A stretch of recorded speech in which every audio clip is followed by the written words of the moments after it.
Bien, bonjour à tous. Je me sens un peu en famille ici. C'est très différent des autres séminaires ou congrès que j'ouvre, que je clôture. Il y a un petit peu d'émotion. Madame la députée, chère Nathalie Elimas, Monsieur le Président de l'Institut national du cancer, cher Norbert Ifra, Monsieur le Directeur général, cher Thierry Breton, Mesdames et Messieurs les directeurs d'agence, Messieurs et Mesdames les directeurs, présidents de centres de lutte contre le cancer, Monsieur le PDG de l'INSERM, Madame la Présidente de la Ligue contre le cancer, je vais certainement oublier des gens, vous allez me pardonner. Mesdames et Messieurs les professionnels de santé, Mesdames et Messieurs les représentants de patients, car je suis sûre et j'espère qu'ils sont nombreux dans cette salle aujourd'hui. Mesdames et Messieurs, évidemment, vous pouvez imaginer à quel point je me réjouis de vous voir tous réunis aujourd'hui pour les 7e rencontres de l'INCa, professionnels de santé, acteurs institutionnels, associations d'usagers ou de patients, chercheurs, médecins. C'est toujours une émotion particulière pour moi de retrouver l'INCa aujourd'hui dans des fonctions de ministre des Solidarités et de la Santé, après avoir eu l'immense honneur de passer 5 années merveilleuses auprès de vous. L'Institut national du cancer a su développer cette culture précieuse des temps d'échange, de la réflexion partagée, de la réflexion sur l'avenir. Cette année, ces rencontres revêtent une dimension toute particulière pour la cancérologie française, puisqu'il n'aura échappé à personne ici que 2019 est la dernière année du 3e plan cancer, c'est-à-dire la dernière année avant la préparation de notre prochaine stratégie et mise au point d'un plan cancer d'un nouveau type qu'il nous faudra inventer ensemble. Nous devons rester pleinement mobilisés par la mise en œuvre du 3e plan cancer pour que ce plan soit aussi fructueux que ceux qui l'ont précédé. Depuis 15 ans, des avancées majeures ont été réalisées dans la lutte contre le cancer grâce à ces plans qui ont permis une grande mobilisation des professionnels de santé, des chercheurs, des institutions, des associations et bien sûr des usagers, qu'il s'agisse des malades ou des proches aidants. Ces plans ont été notre boussole. Ils ont su faire de la France un modèle de réflexion concertée, un modèle de coordination et de progrès dans la prise en charge de ces maladies. À bien des égards, je crois que cette mobilisation dynamique, soucieuse de la coopération et du dialogue, est devenue un modèle pour bien d'autres domaines que celui de la lutte contre le cancer. Et c'est en cela que, pour la ministre que je suis, j'observe vos travaux avec beaucoup d'attention. Les avancées majeures correspondent à des réalités que reflètent de manière indiscutable des chiffres très encourageants, même si des zones d'ombre persistent et si des drames individuels restent dans l'esprit de chacun d'entre nous. Alors, quels sont les progrès dont nous pouvons nous prévaloir ? D'abord, cette année, nous avons pu objectiver la nette réduction de la prévalence tabagique en France, et j'en suis particulièrement heureuse et fière. Près d'1 million de fumeurs quotidiens en moins entre 2016 et 2017, en particulier chez les personnes aux revenus les plus faibles, avec un passage de 38,8% en 2016 de fumeurs réguliers à 34% en 2017. Nous avons donc aussi réussi à agir sur les inégalités de santé.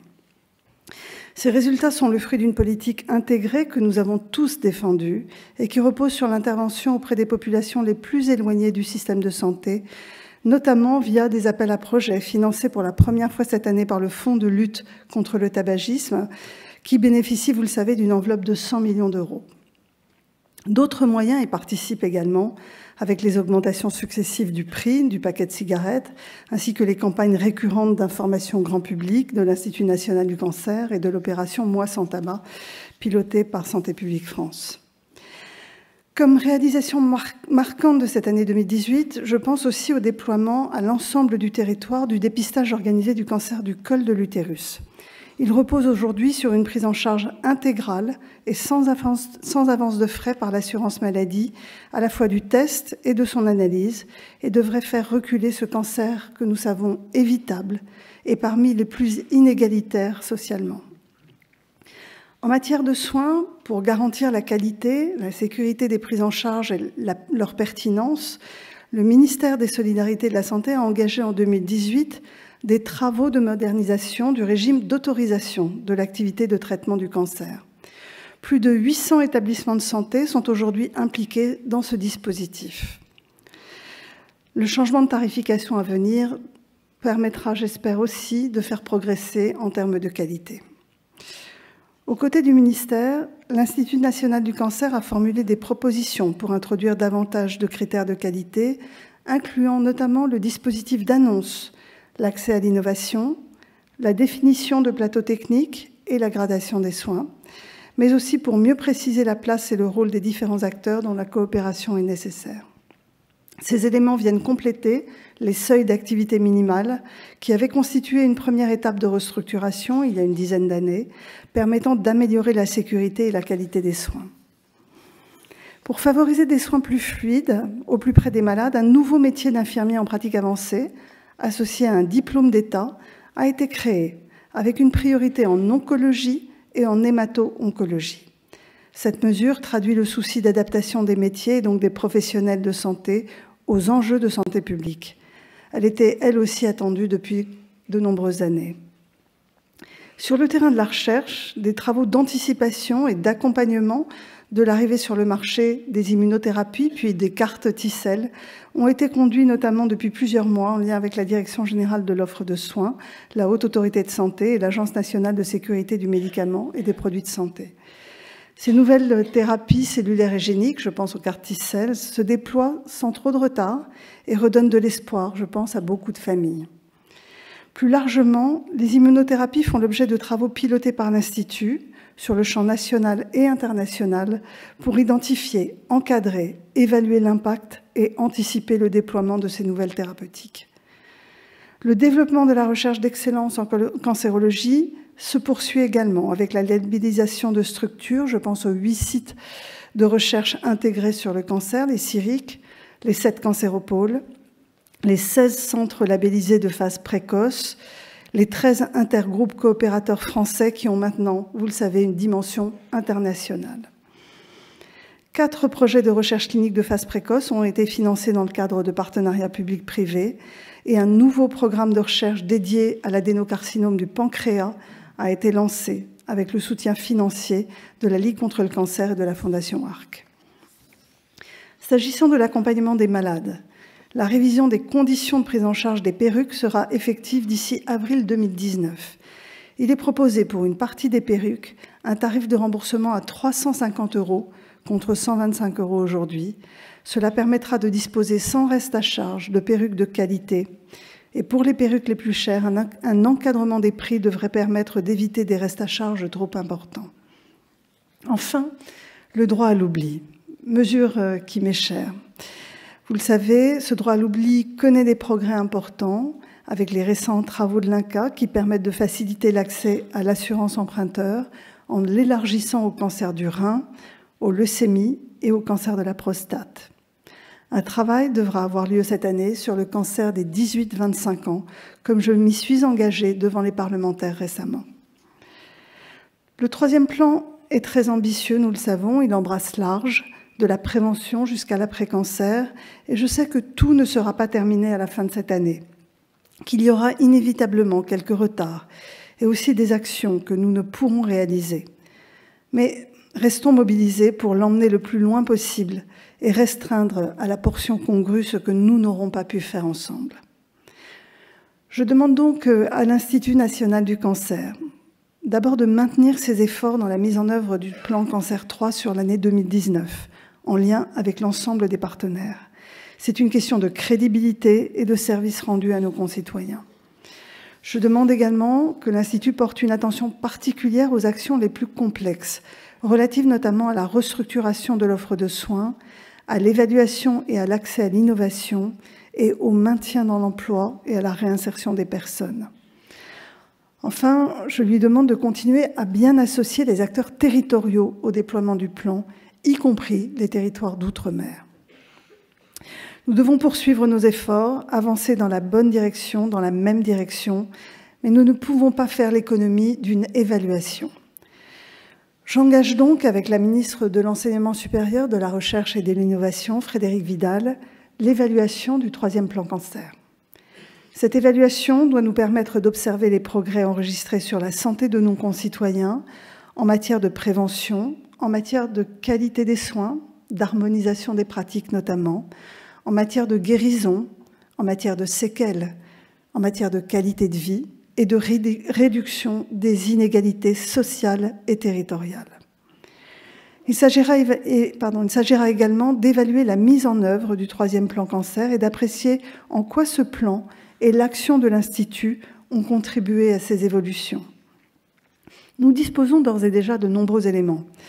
Des indicateurs d'impact, dont certains validés par le Haut Conseil de santé publique, permettent d'apprécier les progrès réalisés, comme par exemple la diminution du taux d'incidence ou du taux de mortalité. C'est également vrai pour l'évolution globale de la survie à 5 ans ou encore la baisse de la consommation du tabac.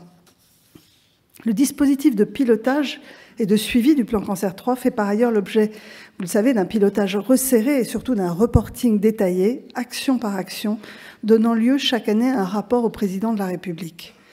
Dans les prochaines semaines, j'installerai un comité d'évaluation présidé par une personnalité qualifiée et qui sera appuyé notamment par le Haut Conseil de la santé publique et le Haut Conseil de l'évaluation de la recherche et de l'enseignement supérieur, l'HCERS, qui associera également les parties prenantes, les usagers et les professionnels.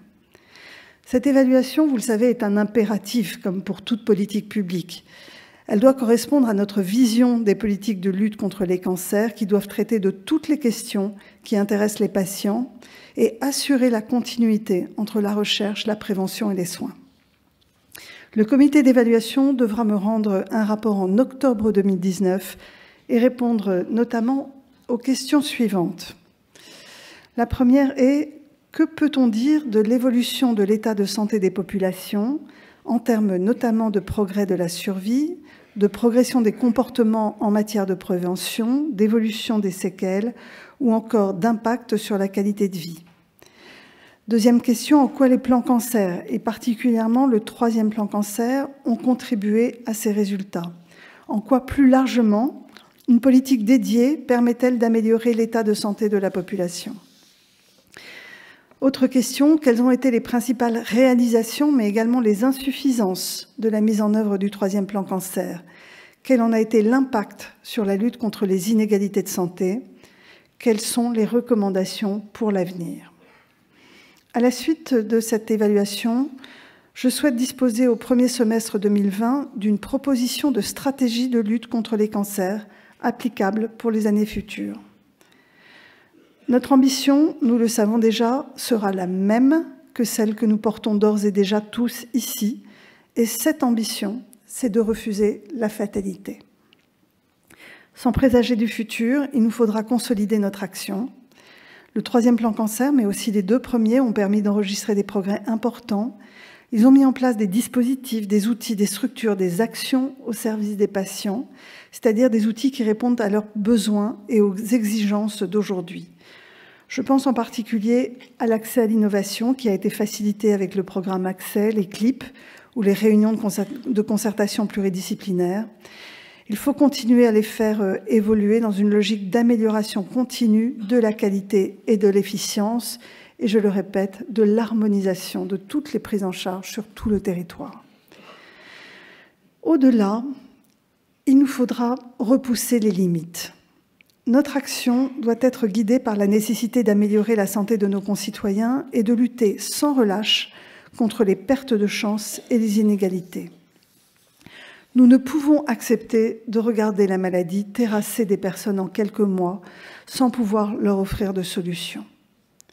Nous devons nous donner les moyens d'aller encore plus loin dans la lutte contre les cancers et trouver les solutions qui nous permettront d'éviter la maladie et, lorsque cela ne sera pas possible, de la guérir en offrant aux personnes la meilleure qualité de vie possible.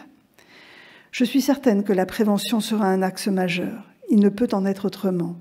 Cette évidence, elle est scientifique, mais elle s'appuie aussi sur les attentes de nos concitoyens, comme en témoignent les États généraux de la Ligue sur la prévention des cancers.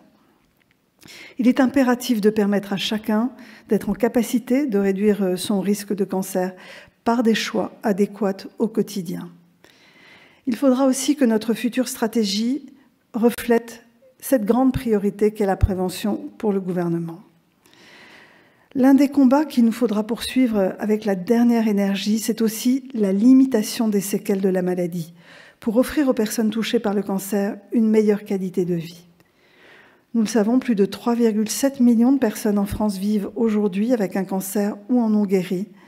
Les perspectives de guérison et de survie évoluent favorablement chaque année pour beaucoup de cancers, mais cela reste une épreuve très difficile, tant au plan physique que psychologique, avec des répercussions sur la vie personnelle, sociale et professionnelle. C'est déjà le cas aujourd'hui, mais ça le sera a fortiori en 2030. L'arsenal thérapeutique pour certains cancers permettra de s'inscrire dans une logique de désescalade, guidée par la pertinence qu'il faudra que nous accompagnions pour réduire les séquelles, et je pense notamment au cancer des enfants, des adolescents et des jeunes. Il est donc essentiel d'atténuer l'impact de la maladie pour offrir aux patients la meilleure qualité de vie possible.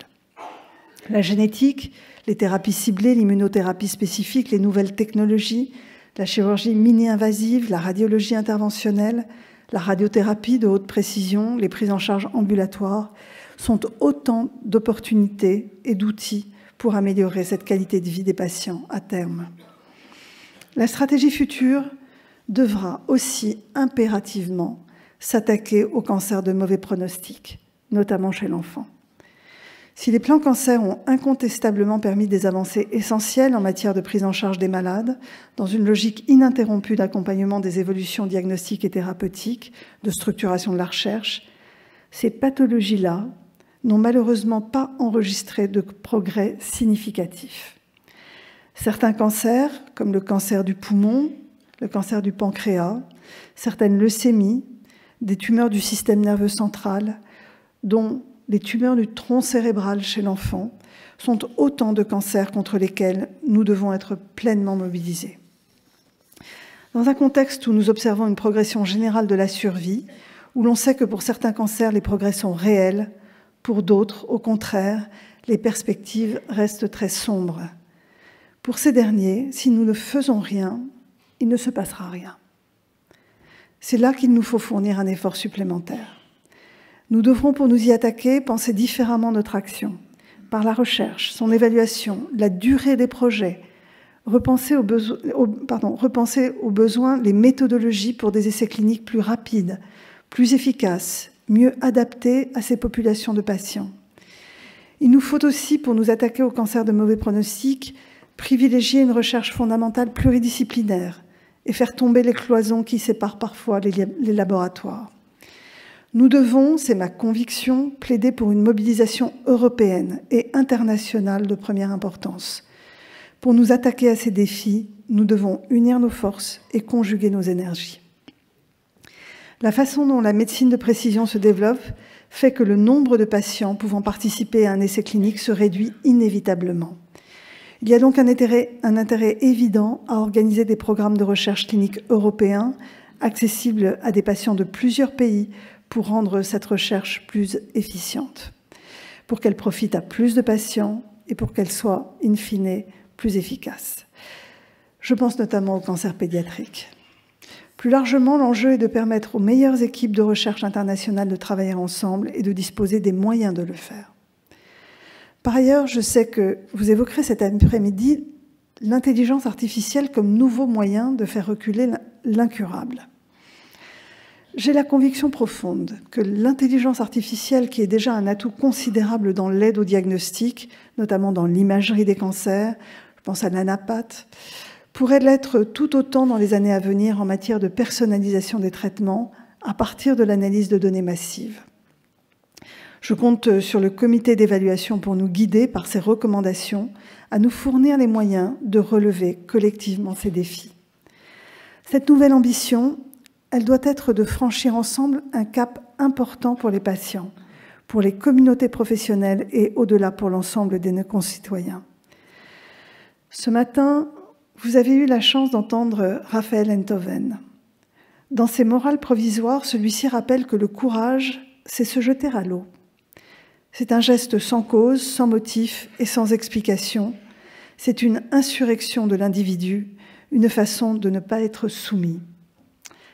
Alors, mesdames et messieurs, chers collègues, ne soyons pas soumis, agissons. Je vous remercie.